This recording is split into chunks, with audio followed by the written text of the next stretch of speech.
sibe khona la sizofakaza ngoJesu imbahle abantu abasekhaya. Amen. Indlela imbahle ngathi indlela. Kona ngiyabheka ngibona ubhanana. Kanti prophet isithole la. Manje isebenzihlanje bamfaka ngabona ubhanana ukuthi praise the Lord. Hallelujah. Bazalwane bami, lesumfundisi esho we are seriously grateful to the Lord for this day. Sibheka unyaka uqala. Njengoba ethi ubaba uTobela bazalwane siyabonga uqinisela ngempela.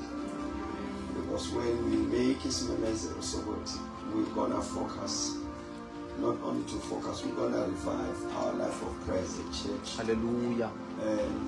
Mas usho kwaba ngazathi nje into edlulayo. But mase sibona unyaka uphela. Sithembekile kule quarterly prayer and fasting.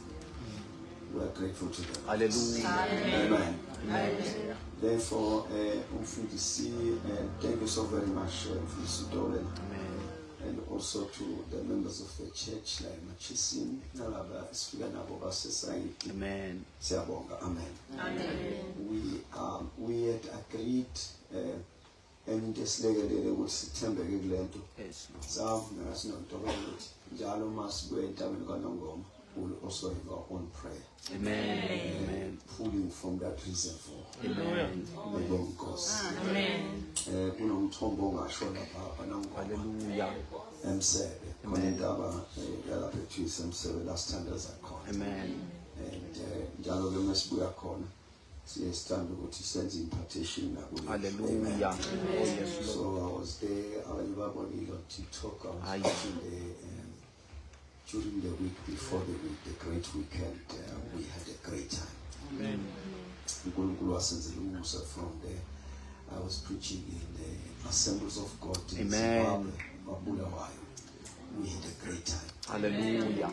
Yeah, last month as we finish session, Suez Market.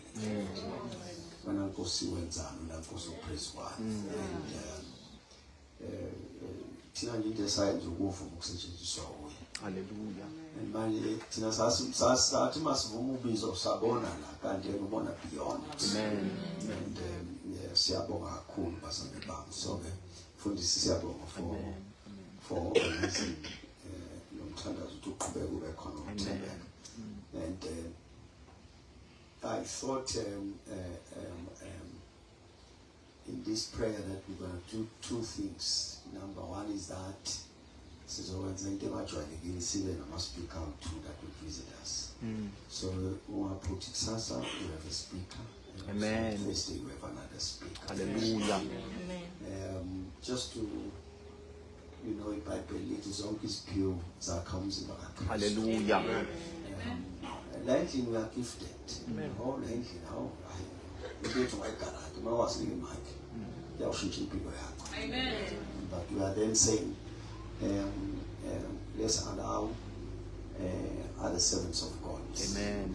Who are also from local to come and minister to us. Since we are in a Pennybalunyaga. This is our last prayer and fasting together. But I wish you to give you tenders. Hallelujah. Now, much into the sharing for the suit of the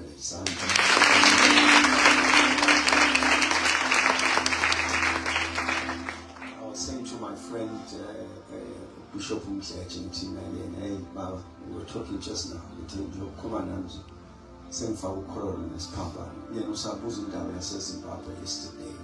I preached twice yesterday, then I flew back. All time. I've had to recover, meetings will recover to beat. All time, and they are going to see my Amen. Amen. I'm here because of the love I have. Amen. And also to say, I'm going to be there. Mama, Mama, friends, thank you so very much. We love you. Cool, I don't go. My young Titisanas and Shan about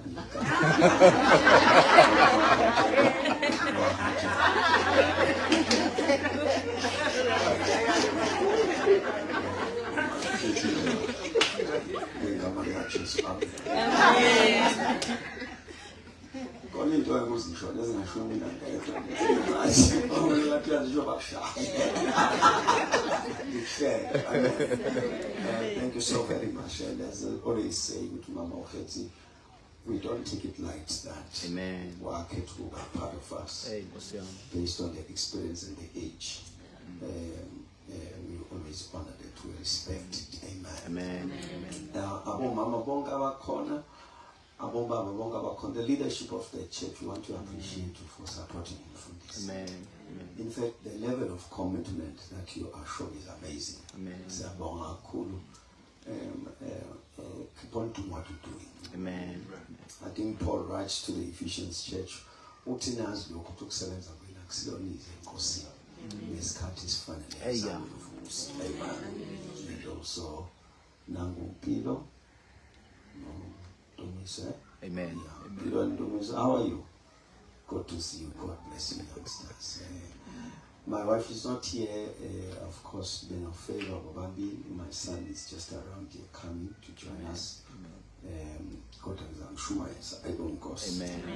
Funanje was on the bam meeting the live recently for the Asifugan Thessalonians. 1 Thessalonians chapter 5. Chapter 5. This is our theme verse for this week. Of course, on Friday, sonke sibhekeke ukuthi sibe se chef's team. Amen. Please invite somebody. Amen. We are going to provide transport. We are going to pay for transport. Amen. So we'll get somebody. We are going to see a prayer.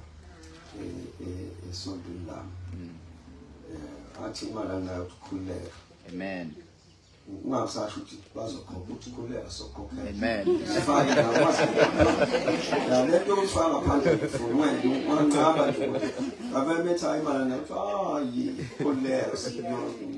Transport is covered. Amen. You are very safe. Amen. I want us to read that verse. I'm going to discuss a few things with you. I'm not sure so you will but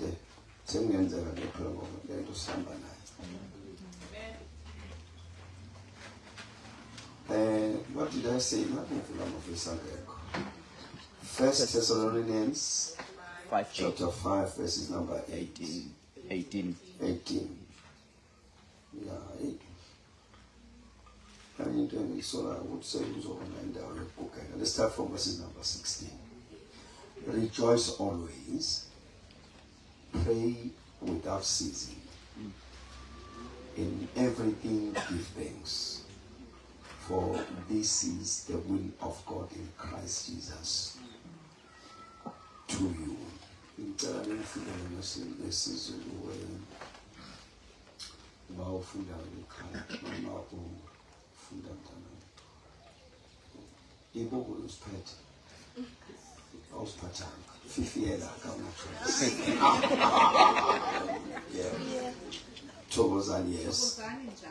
Thokozani njalo.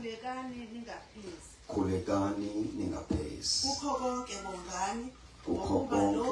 kuyintando kaNkulunkulu uKristu Jesu ngani. Kukho konke bongani ukuba lokhu kuyintando kaNkulunkulu uKristu Jesu ngani sithandaza. Bakwethu omuhle siyabonga. Thank you. The reason we here, we want to express our gratitude. Yes, Lord.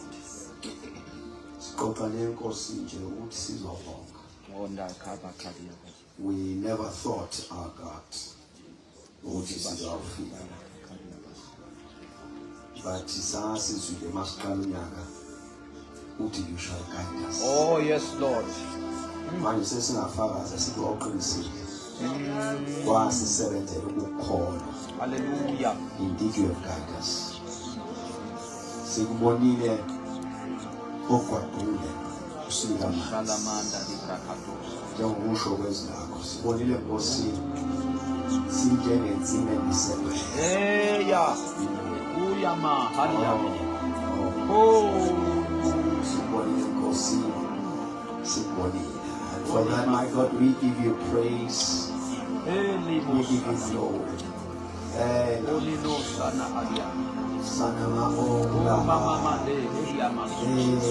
For that, my God, we give you all the praise, we give you all the honor, we give you all the adoration.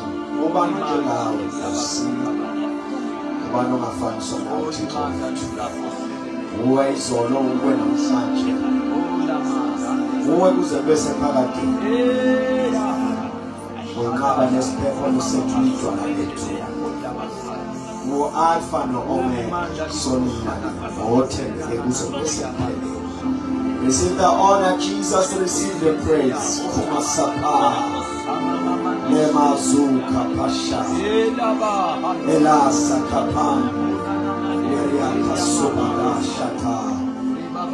Receive all the praise of God. We worship you. Can you all pray?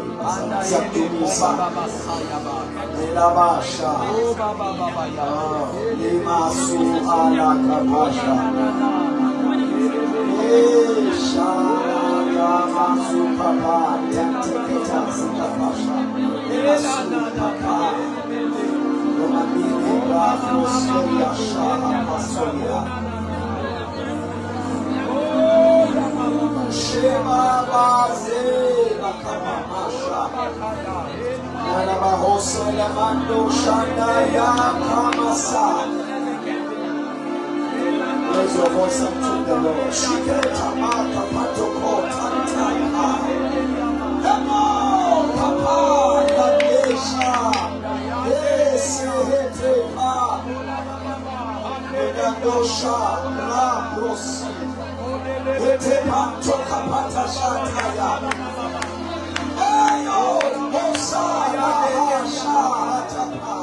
We worship you, Jesus. Receive the honor. Receive all the praise. We must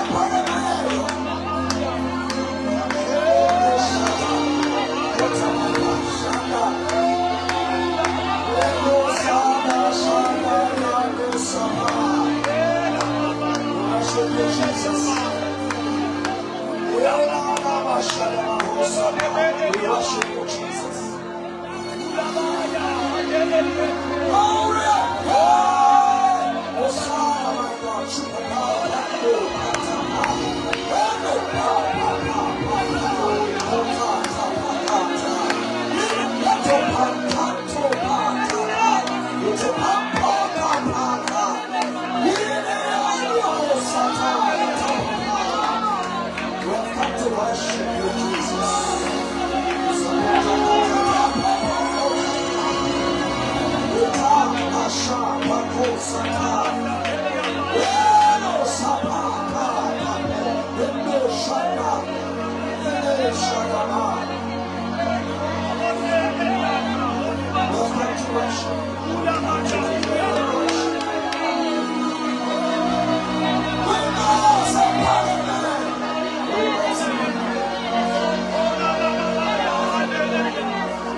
Let's worship him.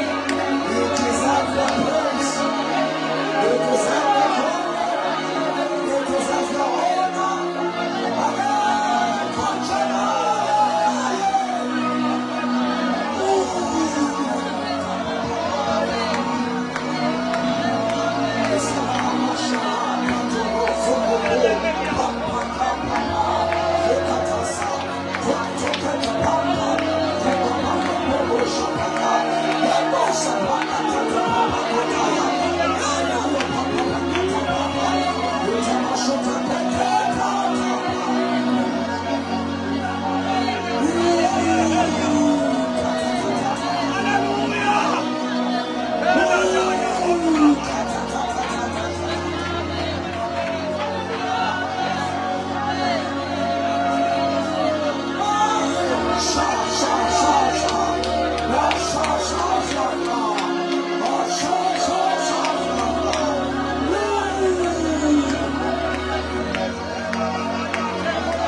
Glory and honor. Thank you that you are with us. Thank you that your hand is upon us. We celebrate you now. In Jesus' name, amen. Bless the Lord.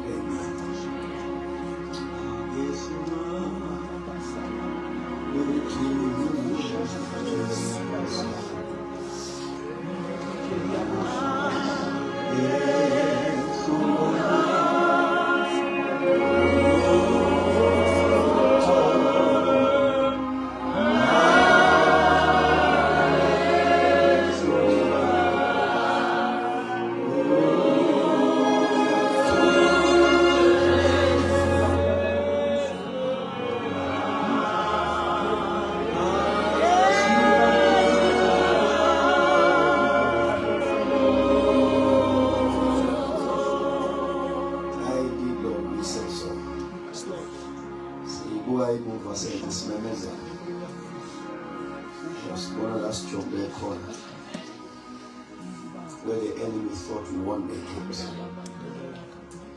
And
I'm going to make just two statements.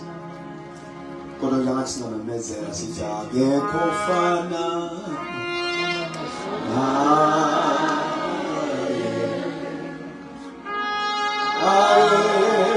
kofa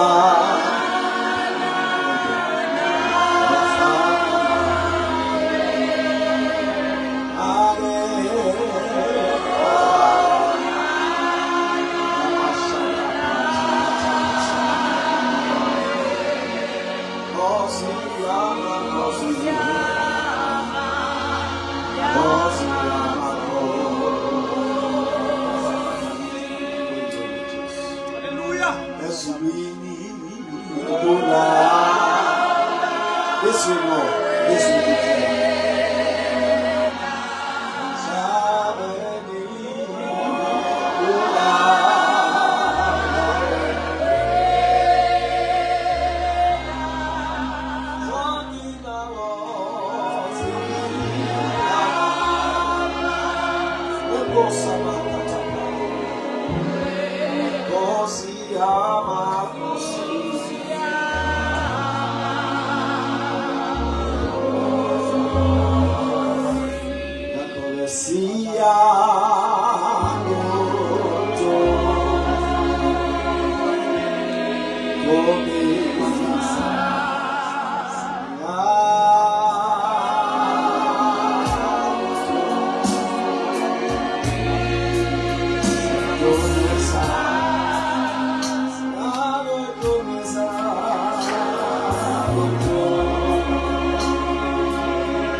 Until the friend first year two, and then as telling of Bob.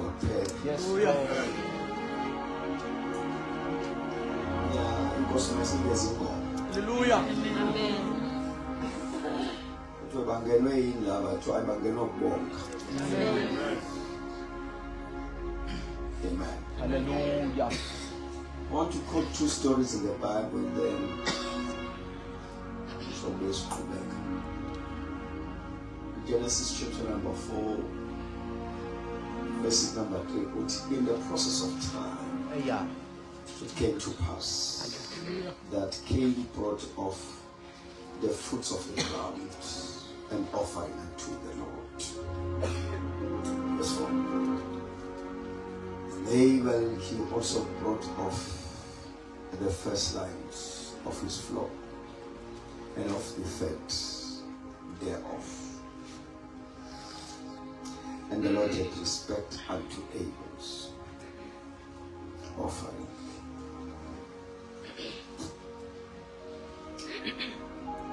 Ifuna nje ukwenza statement yehlisa msawukhosi. Ifuna ukwenza statement yesisodwa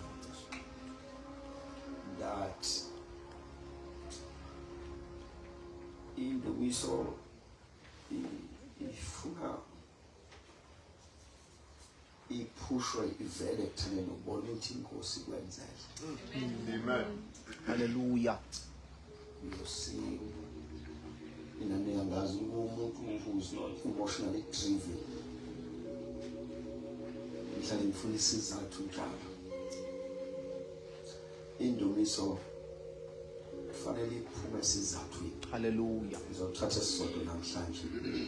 Mangibuya ngizothatha esesibili. So isizathu sokuqala, it must be a realization yokuthi you acknowledge uyavuma ukuthi uThixo ukhonza kwenza. Hallelujah.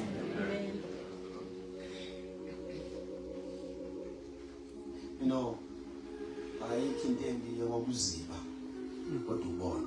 Hallelujah. Ufana nokuzitshwa. Maka wazitshwa, you feel small. You feel not valued. Yeah. Uhamba unembuzo ukuthi ngase kube ngirongi kuphi. Why this? So I'm saying one of the things inkosi efuna ukusiza nje umntwana kaNkulunkulu ukuthi ungazibi. Ukala ungazibi abantu mabekwenza into enhle. Amen. Nje ngiyabona. Futhi ngiyabonga. Kuzoba nzima ukubonga uNkulunkulu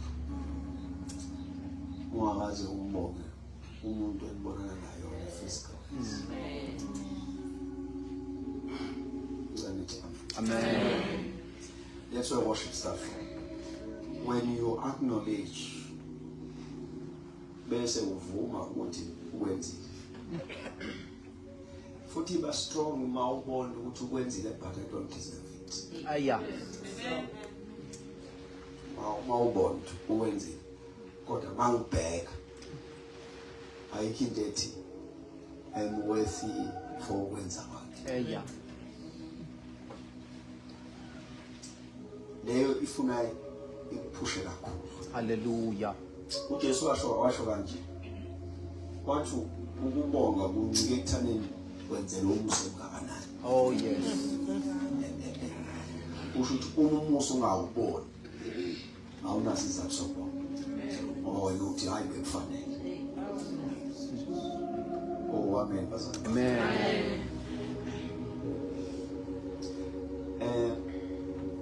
Kule statement engeke ngasibhala okwesibili nesibhala ukuthi entitlement idemoni labo bonke abanesiphiwo nezikhundla esontweni. Entitlement lento ethi mina ifanelekile. Nikhona kodwa. Amen. Nakamsindisi kunjalo ukuthi umntwana kaNkulunkulu athi uNkulunkulu ekwenzela bese uthi hayi bekufanele umntwana wakhe.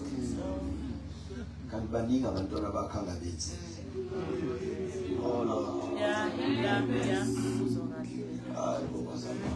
Baningi abantwana bakhe angabenzeli. In fact lokho akwenzela bona bayathandazela kodwa akakwenzi.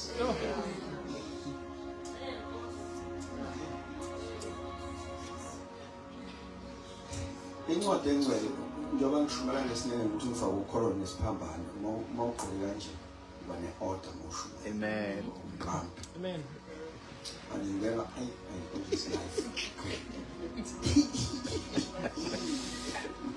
Khona ngeke ngokushasa.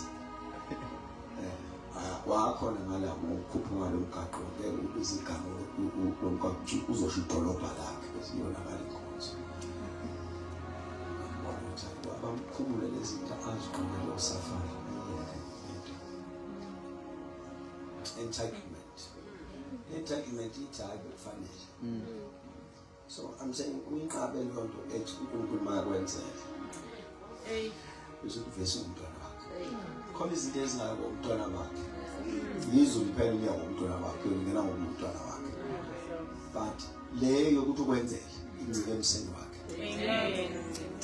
Okunothi statement seyimpukuthi uthi uzona ono laba banothoko bathi ke osisitezo sihlambululo manje uthi uJesu bona niyakholwa ukuthi uyakwazi ukwenza lokho bathi bona if you willing abathi munamandla bathi umuthanda ngokwenza kwakho uncike ekuthandeni kwakho. First Samuel wathandaza umama ecela izingane wangazitholi ungathandazanga wazithola.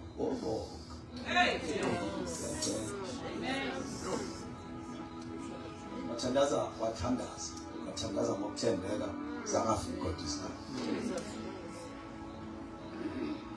Mangiphinde lento ethi kuwena bekufanele ikhuze kusey ngoba ivala your next level in life. Noma uNkulunkulu maye kwenzela ungathi kwenzela bese linda ukuthi uzokwenzana njengoba ekwenzela ubonile yini. Not the records yalabo ekuthiwa banenkinga yochoko bamemeza have mercy on us. uJesu ubona hamba niyosiveza bese kubuya lo yedwa sephilile. Manje mangifunda kahle carefully story sithi uJesu wayengena emzalini usho bamlise hamba, right? He attended to them, so my expectation is that uzoqhubeka hamba. But uJesu wayazi lelizwe ngibanika lona ithempeli lizoba kude linoziseduze. Oh, I know some disappointment kuyo yedwa yena bebalinde bonke. Ubuza lo ufike uthi hayi ima wena ngiyakuzwa nendumiso yakho kanti beningeveni lishumi. Where is the 9?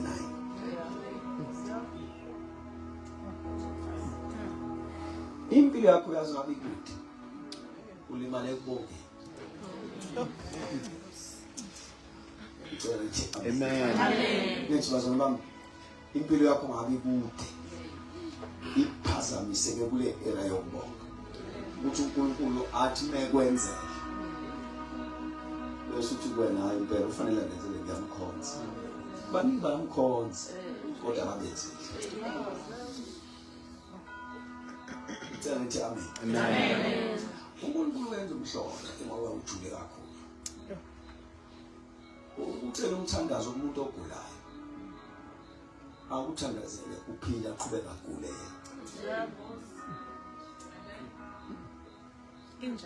Ukuye kumuntu uthi ngithwalise la nakho nala athandaze uphume ezinkingeni asale.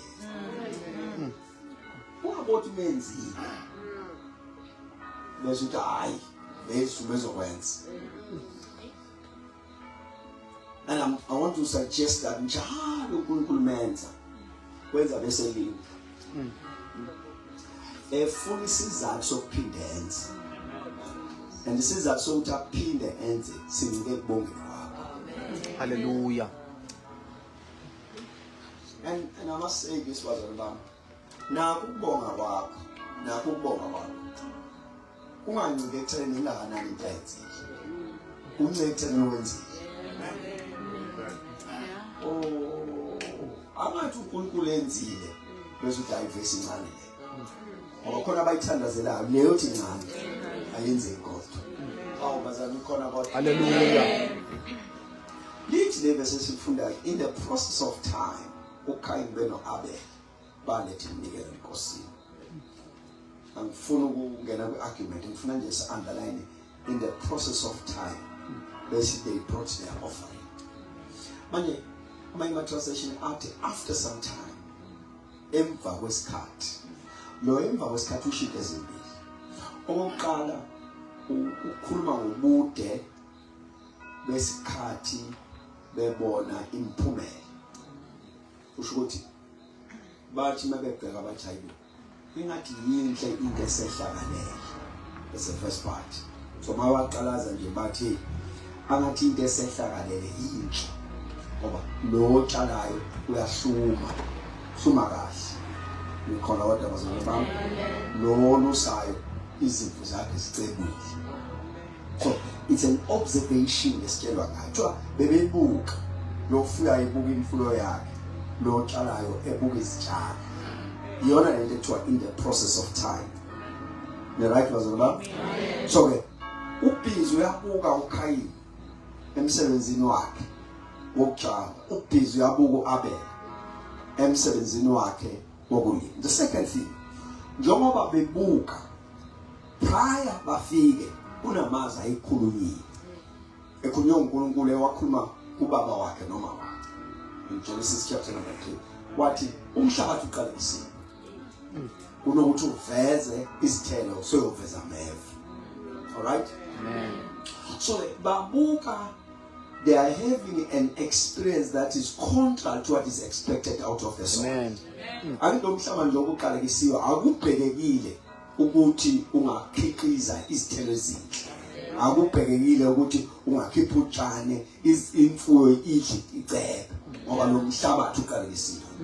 So their observation yomkhiqiza banawo, their observation yokuthi lo mhlaba osenzela kahle uNkulunkulu wayeuqalekisile kodwa base bethi no kusho ukuthi lento esinayo esancikanga emhlabathini. Yeah.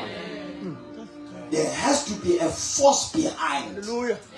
That is the reason of this productivity. But lokwanda akuveni lo mhlabathi ngoba lo mhlabathi siyawazi waqalekiswa. Hallelujah. And then they said to themselves, no uThixo thina singambona kodwa abazali bethu bathi bahlale Eden unomuntu othi uNkulunkulu wayefika. Hallelujah. Oh yes, Lord. But leka sakhuthwa noma simbonanga kodwa sakhuliswa ngayo lo simangalo. Base bethu it would be unfair for us ukuthi sithathe credit kule mphumela. So into soyenza lokho asinika ko sawubuyisela. Hallelujah. They say to themselves, njengoba asinika imfuyo somnika yona. Njengoba asinika izitshalo somnika zona. Nikhona kodwa baba. But siyanqaba ukudla sodwa. Sibe sazi ukuthi akuzona ithukuthuku zethu. But there's a force behind that. Asimjuluko. But umjuluko bekuzoba nzima. Hallelujah. Kodwa manje siyabona akusiwona umjuluko. So in that I'm saying, worship is birthed out when you realize ukuthi uNkulunkulu wenze. Oh yes, Lord. Uphushwa isenzo sakho. Hallelujah. Uphushwa isenzo sakho ukuthi la ngokwemfundo yami befana ngiphelela.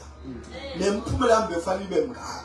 Kodwa manje ngiyabuka ukuthi this is not normal. I'm saying we are poor. Then you are saying to yourself, "Hi man, this thing is not normal." Musukuziba ubona.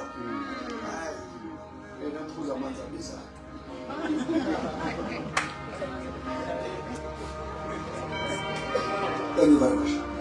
Bazama, musukuziba ubona. Amen.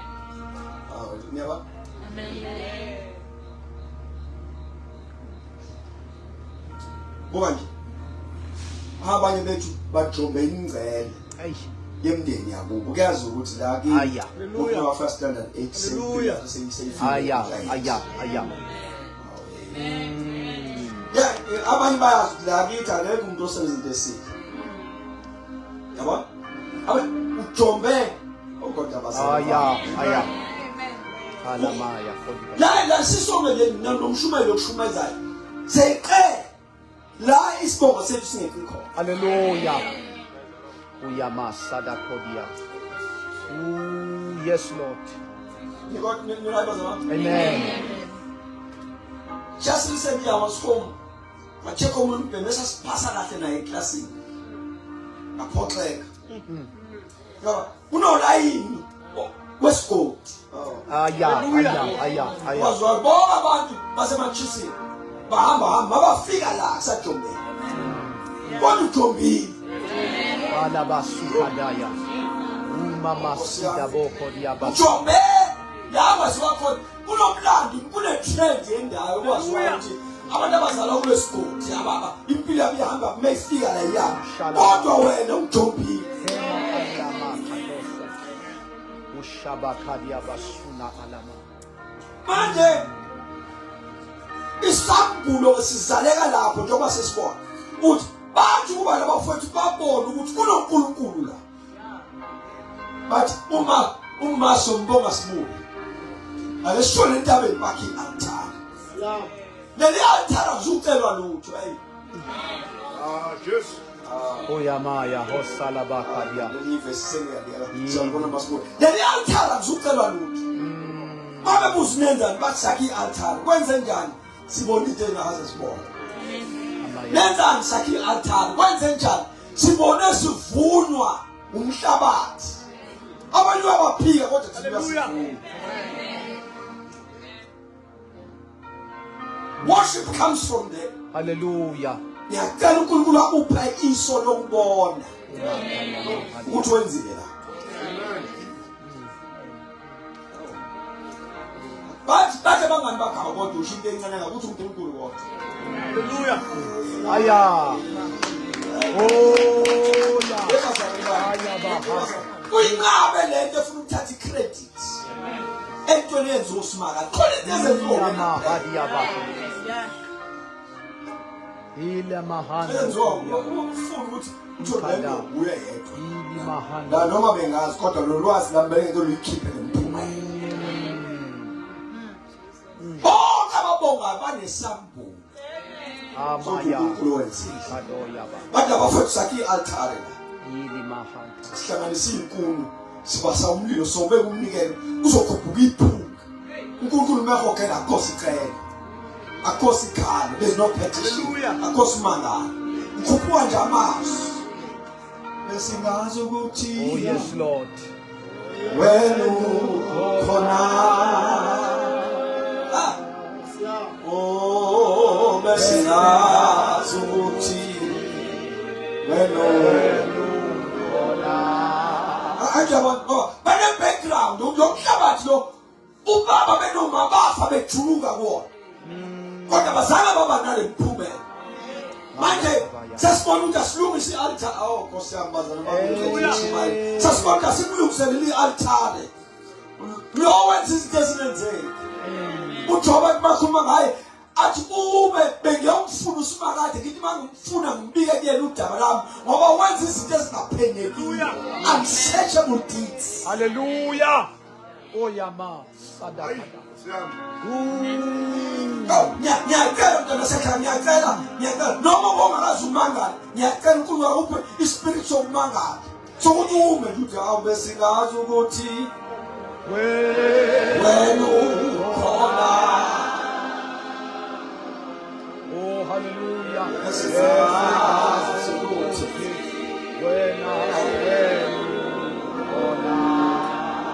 Bathi abashumeli baxoxa indaba ixoxa abashumeli ngiyayithanda le ndaba. Bathi kunendoda eyahamba noSimakade behamba ehlabathini njengasesolwandle bahamba le ndoda ohambeni yaba nama difficulties okushisa kwesihlabathi simhlaba namaphansi kwezinyawo.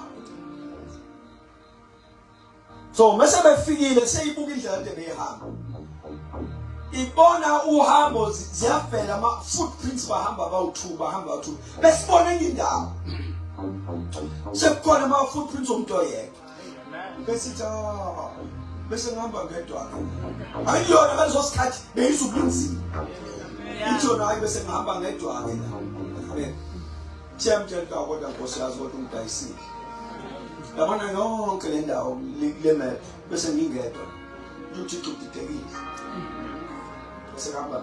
Hallelujah. Hallelujah. Kuqhubeka lapha bela usahamba lapha I had to lift. Amen. Ngiyathandaza abathi ngibona othwala nawo.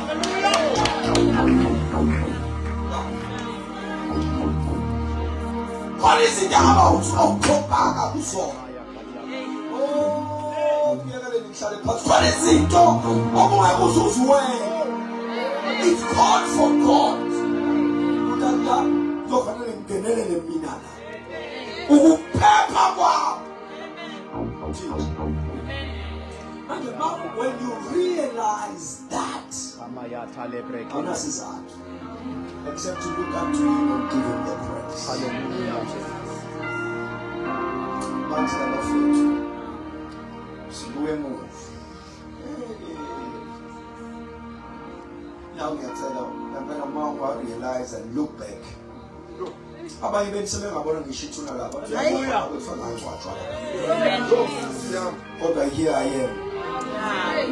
Sifule sintweni. Esitima. Kodwa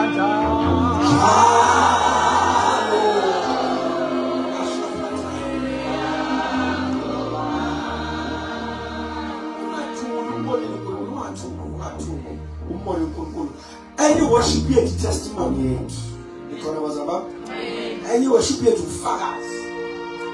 My incident singaxoxela umuntu sithi hey thina sithethe ukumbonga bese sitshela umuntu sithi usayenza uNkulunkulu sa your testimony is another fire for so qhubeka sasifundisa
wena ufanelwe